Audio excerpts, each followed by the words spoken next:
Hello and welcome.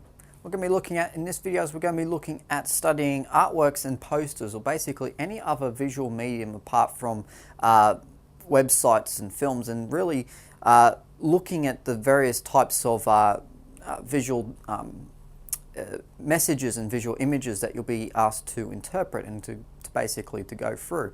So what we're going to look at is we're going to look at a few examples of how to interpret those sorts of images. And we're also going to look at the basic strategies, at least in this video. We're going to be looking at the basic strategies for interpreting any kind of image or any kind of text which uses visual language. So to start with, basically visuals, like words, are a form of language.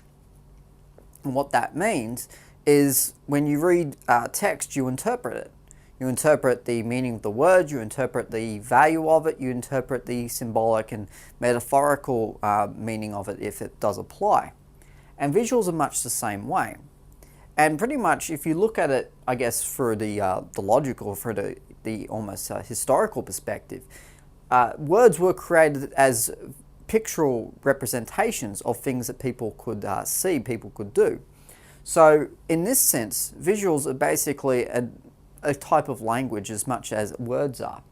So when you're analysing an artwork, you're really analysing a text much the same way as you would for a book, for a poem, for a play, anything else like that.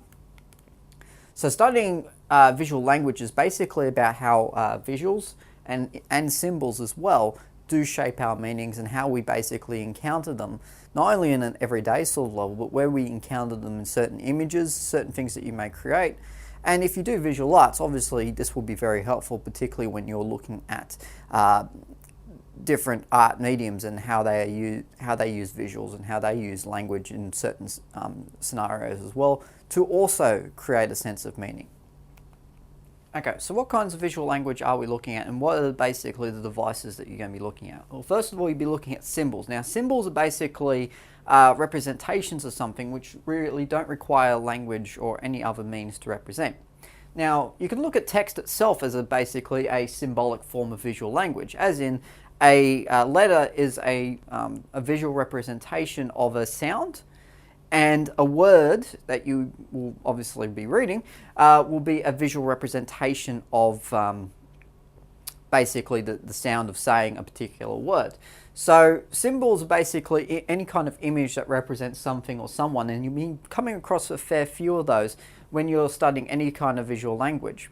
The other thing that you'll be looking at as well is you'll be looking at images themselves, as in the design of them, so what they've been made of, what they've been made with, and the purpose of an image or images. So basically how they're arranged, how they're put together, and coupled with that, the methods an artist has used and the intentions of that image when it's being placed in a particular work. So it may be an image which is used to sort of go along with the text, to be a supplement to it. It may be just an image which simply illustrate something. It could be something that completely and utterly shocks or awes or whatever it may be that the image is trying to do. So images have their purpose as well, and certainly if you look at an image through its various parts and how you can break it up, then you'll find there's a lot of value in the various images which are being used. The layout. Now, this may not be a particular visual. In fact, layout often refers to how space is used, but this is also another very important indicator of how visual language is basically set up. So the layout basically orders and arranges things in order from basically most importance to least importance. And through this layout, we can basically dictate which images are the ones that we really need to focus on and which ones we don't. So through our layout, we get basically an order of operations, as in what we're looking at first and what we're looking at towards the bottom. But also we're looking at, through the layout, we basically get a sense of an image being a form of message, as in through its layout, the image is trying to communicate a particular message and trying to do it in the most effective way, and that's basically what your layout is doing. Size and shape is another thing that you also be looking at, as in not just basically the proportions of things, but through various vectors, basically things that get you looking around a particular image or around certain images. So it may just be the size of the text that's being used, and text in this case is a visual form, and especially as it is in particular fonts they use, font sizes, all those things are a visual tool and part of visual language. So you'd be looking at those as part of this as well. But basically any kind of image, how it's distorted, how it's appropriated, how it's proportioned, all of those things come into the not only the importance of that image, but also the value of it. Okay, so those are the 4 forms that you'd be looking at. Now symbols, we'll start with those. And basically symbols are a means of universal communication, which do not require language to interpret. Which is why you'll often see a lot of symbols around, particularly for important things, which don't necessarily require a language understanding to do. So for instance, if you would see like a red light would be equal stop, and a red light equals stop virtually all over the world. So it's not confusing. So if I was to go visit another country, was to go driving on the roads, and they had a different coloured light which meant stop, that would be very confusing and would cause me to have an accident. So we have this universal language of symbols and various symbols which basically mean the same thing wherever you go. And it's a way that we can communicate no matter what language we speak, no matter what we do. And even hand signals and visual, any other kind of visual is basically a universal form. Everyone can see it, everyone can understand it in their own way. Unlike text, which you do require an understanding of that particular language in order to be able to interpret it. So those 2, for example, are ones that we see the world over, and ones that basically that you can have alternative meanings. And this basically is another factor as well, is that these images, and certainly depending on where you go, a red light doesn't always mean just stop, it can mean something else as well.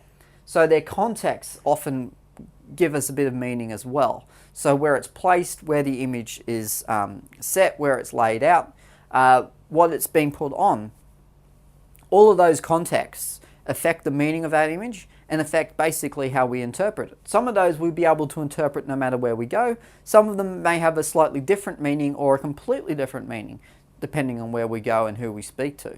So it's really about where you find the image and what the image is trying to do in order to basically dictate what its actual meaning is. Okay, now images are basically things that you need to make a number of considerations about. So when you see an image as part of a poster or an artwork or anything else like that, you basically got to think about a number of things. First of all, what it could represent.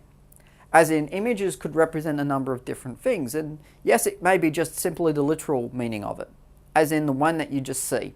But it could also represent something symbolic. It can be something completely else entirely. It may be simply a stylistic feature. And so images can represent a number of things. You also need to think about what effect each image has. So basically what it's doing to the image, what it's making you feel. If it's an image, for instance, of a runner and it's on a sporting catalogue, it's sort of making that association with sport and whatever this catalogue is trying to do.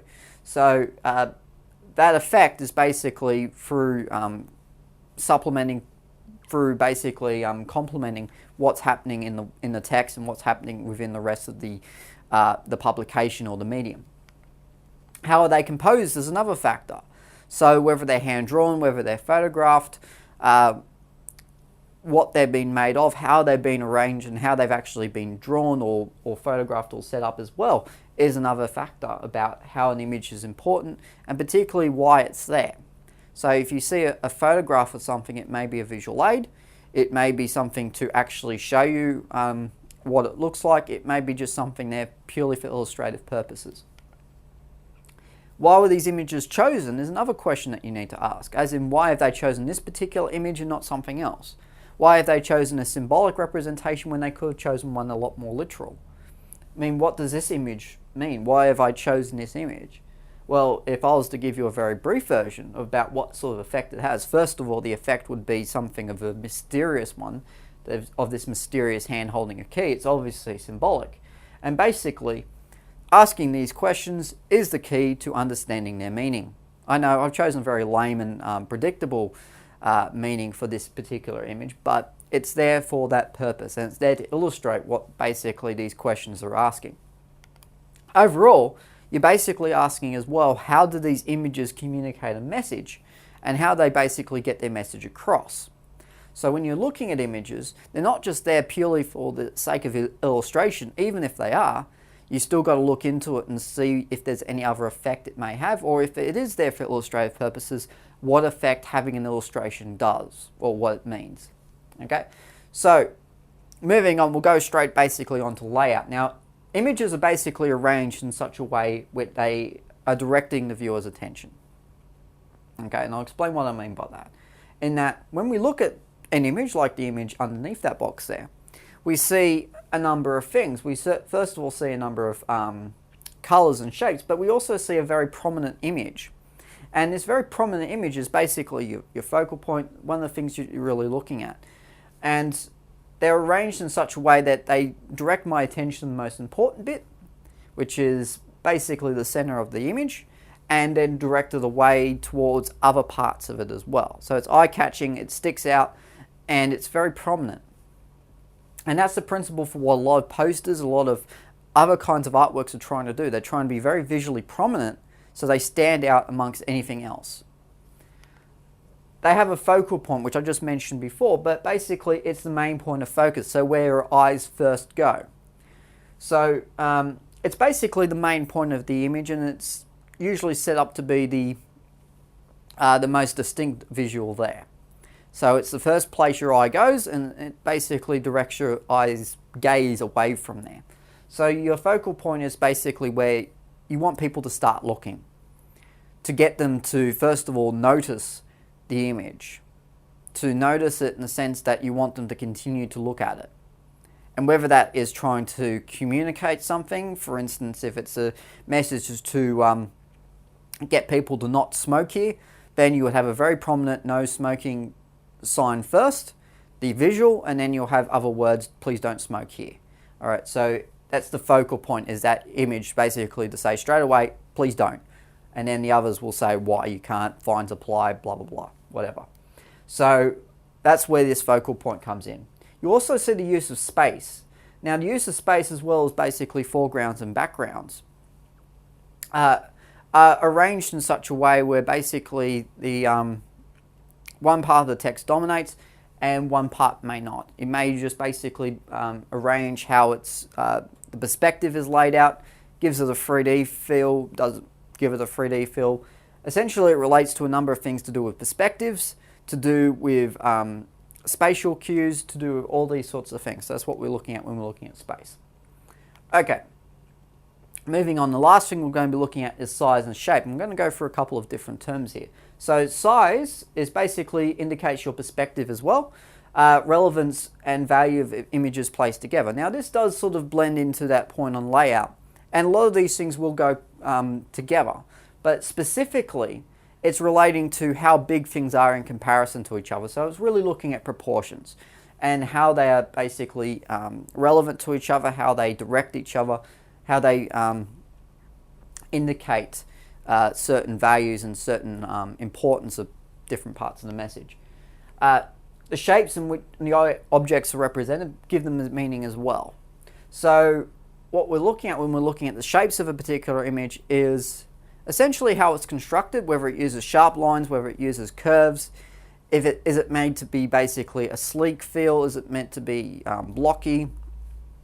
It can be doing any number of things, and so shapes particularly, when you're looking at arrangements of posters, artworks, anything else like that, are a very prominent feature, and certainly you'll notice them and the qualities that they give them. So the sharp things are quite aggressive, quite in your face, whereas the softer, rounder ones are not so much in your face, but yet give a much more of a tranquil feel to whatever work it is.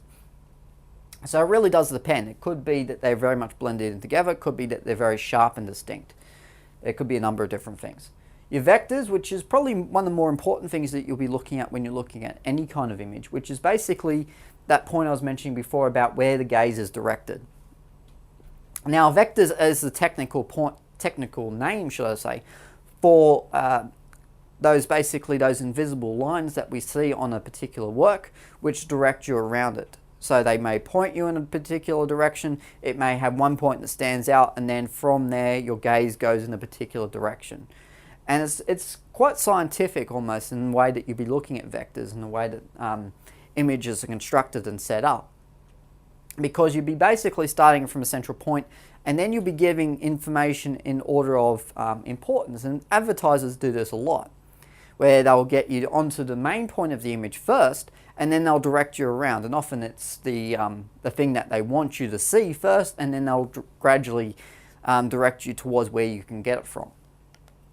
And finally, text. Text is also a visually significant tool, in that it basically, through the size of it, we can get similar sorts of things that we get from vectors, as in we get focal points, we get importance of certain pieces of information, and we get basically through its shape and positioning messages communicated in a number of different ways and in order of importance as well. So when you're looking at text, you'll be looking at not only what is actually being written, but you also be looking at it in the sense of how big and small and the font size, what the text is actually. I mean, even the font size is a particularly strong focus, because some fonts are more, I guess, visually appeasing than others. Some are more suitable for certain kinds of images. So for instance, you want to represent elegance, you want to be using a very elegant style of font, one that's got a lot of curves, a lot of flourishes, all those sorts of things. Whereas if you want to communicate a point very authoritarianly, then you would use a very simple font, one that's just direct, almost like a Times New Roman, almost like a Calibri kind of font. So one that really basically is very professional and very clean. It doesn't have any flourishes whatsoever. So in summary, visual language is a universal tool. It's something that basically transverses boundaries and allows you to interpret any image in a number of different ways. It requires interpretation of symbols and images, and basically for you to decide what each image and what each symbol actually represents. And finally, it also relies on you to place importance on layout, size and shape, as in it's not just what you see, but the way it's laid out, which is almost as equally, if not more important than what you actually get shown in terms of symbols and images.